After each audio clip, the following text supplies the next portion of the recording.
Sahabat, tragedi adalah ibu kandung dari banyak karya-karya sastra yang menyentuh. Karena di era tragedi itulah, apalagi tragedi yang panjang, longlongan jeritan manusia terdengar sekeras-kerasnya. Tidaklah heran jika dalam Perang Dunia Kedua misalnya banyak sekali melahirkan film-film pemenang Oscar. Perang Vietnam melahirkan banyak sekali puisi-puisi, lagu-lagu balada yang menyentuh.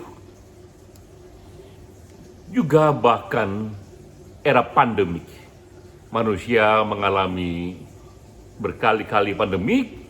Juga di era pandemik kita ketahui banyak pula melahirkan novel-novel besar. Saya beri contoh misalnya, ini novel yang dibuat oleh dua pemenang Nobel. Pertama adalah novel yang berjudul Love in the Time of Cholera, dibuat oleh Gabriel Garcia Marquez, terbit di tahun 85. Ini kisah cinta dalam setting pandemi kolera. Juga ada novel yang dibuat oleh pemenang Nobel lainnya, yaitu Albert Camus, judulnya The Plague. Ini juga satu kisah yang mengambil setting kolera di tahun 1849, tapi oleh Albert Camus ia pindahkan konteksnya ke tahun 1940-an untuk melahirkan karya novel yang absurd. Kita memasuki era pandemik corona COVID-19. Sejak tahun lalu juga para penyair di sini dan di Asia Tenggara juga bersama-sama sudah membuat karya kumpulan jeritan batin di era virus corona. Ini bukunya, judulnya Love and Life in the Era of Corona. Ada 63 puisi dari 63 penyair Asia Tenggara dan Australia bersama-sama merekam peristiwa dan suasana COVID dalam puisi esai mini. Juga setelah itu para cerpenis membuat juga cerpen bersama. Ini dari 3 negara, Indonesia, Malaysia, dan Australia, membuatnya dalam cerpen esai dalam buku yang berjudul Katakan Selamat Tinggal Kepada Corona. Semua cerpen di sini juga mengekspresikan jeritan dan harapan di era virus corona. Saya sendiri di samping mengelola 2 buku tadi, juga sendirian membuat 8 cerpen, semuanya tentang kisah di era virus corona.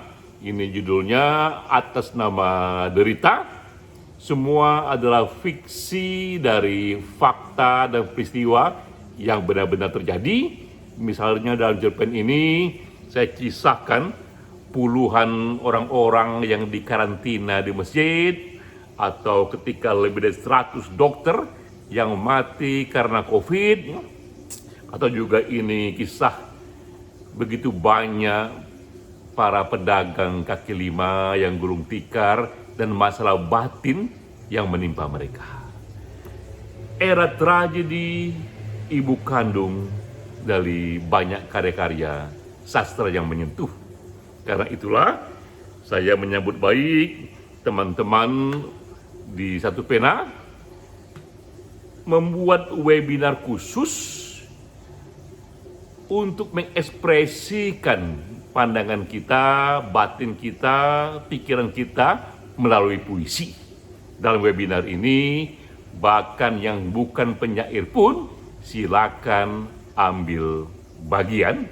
Banyak teman-teman yang bahkan baru pertama kali mempublikasikan puisinya, mengekspresikan pikirannya dalam puisi. Saya sendiri juga sudah membuat satu puisi mengenai mereka yang anti kepada vaksin, dan salah satu dari mereka kemudian terkena COVID-19. Ia anti vaksin, tapi kemudian ia sendiri akhirnya terkena COVID-19.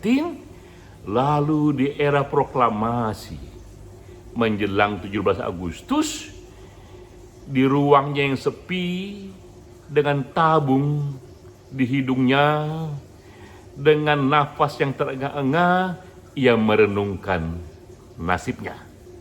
Seorang teman dari Bali membuat animasi dari puisi esai mini yang saya buat ini. Silakan teman-teman saksikan. Salam.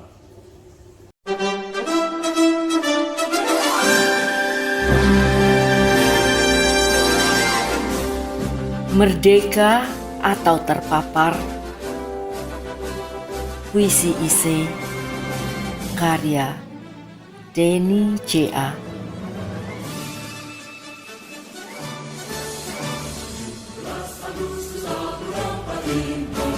Menyambut proklamasi, Pak Joko sepi dan nyeri. Di paru-parunya bergelantungan virus corona. Tabung oksigen sudah ganti berkali-kali. Tapi ini corona tak kunjung pergi. Ia menyesal dirinya menolak vaksin. Mungkin jika dulu divaksin, aku tak segawat ini. Pak Joko menduga-duga. Nafasnya acap tersengal. Beberapa kali ia jatuh di kamar mandi. Tubuh lunglai. Kadang ia putus asa. Ia rindu memeluk istri. Ia kangen menggendong anaknya, bocah lucu itu. Di kamar yang terisolasi, jauh dari anak bini, ia baca kembali itu puisi. Karawang, Bekasi, karya Khairil Anwar yang perih.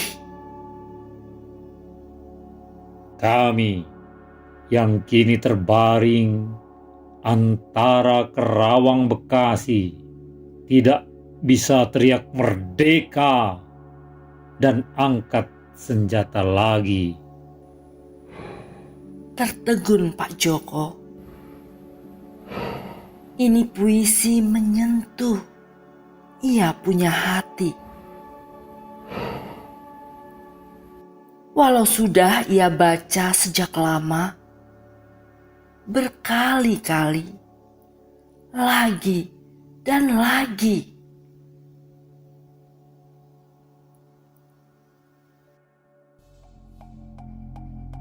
Pak Joko kembali hening.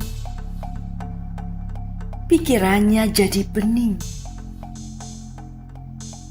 Dibacanya lagi puisi yang pedih.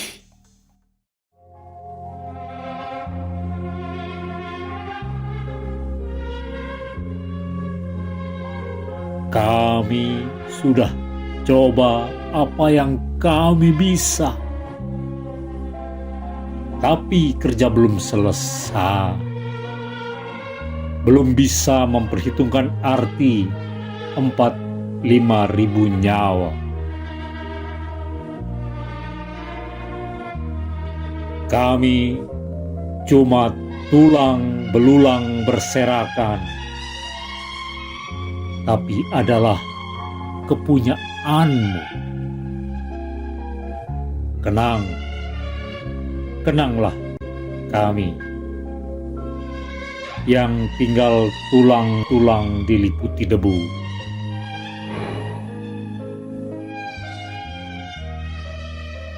Pak Joko peluk handphone. Hanya itu temannya.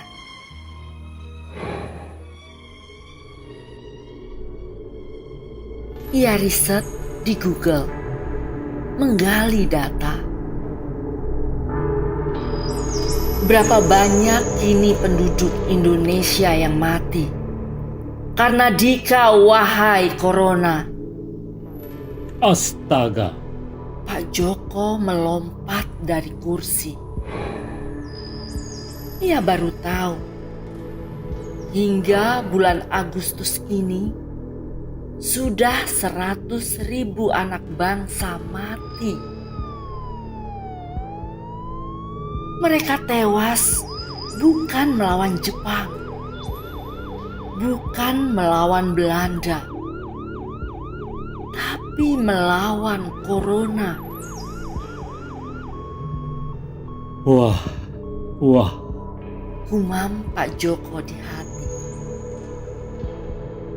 di Kerawang, Bekasi, mati 4-5 ribu nyawa. Tapi Hairil Anwar mampu mengubahnya menjadi puisi yang pedih.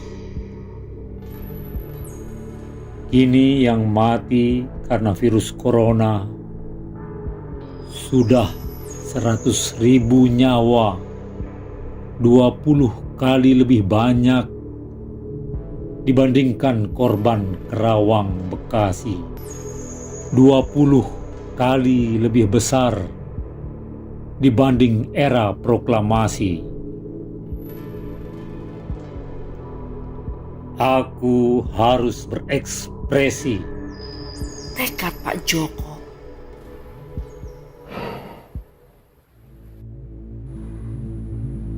Maka di handphone Pak Joko merekam ia punya suara. Ia plesetkan puisi Hairil Anwar itu.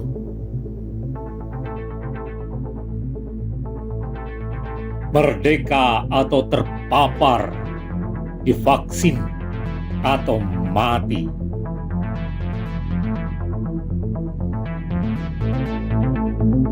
Kami yang kini terbaring di banyak rumah sakit tak bisa teriak merdeka lagi.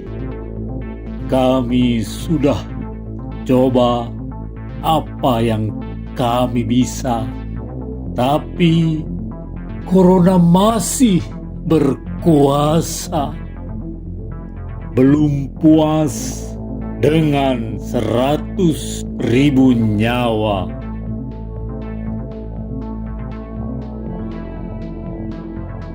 Kami tinggal tulang belulang, tapi adalah kepunyaanmu.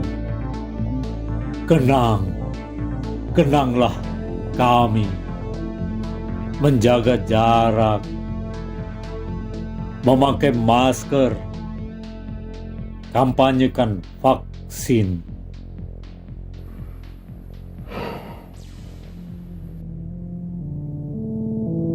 Yes.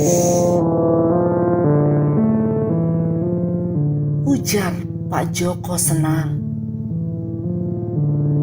Ini ekspresi perjuangan. Sambut proklamasi di era pandemi. Ini puisi atau prosa? Tak penting, ujar Pak Joko. Yang utama, menyambut proklamasi, ia ekspresikan kemarahan, kesedihan, penyesalan. Sebulan sudah ia terasing di rumah sakit. Ia pukul-pukul meja, teriak, menangis, memaki, berdoa. Mengapa dulu aku anti vaksin? Sesalnya berulang-ulang. Sementara itu virus corona semakin menghebat di paru-parunya. Langit menggelap. Telah tibakah ajalku? Tanya Pak Joko kepada malam.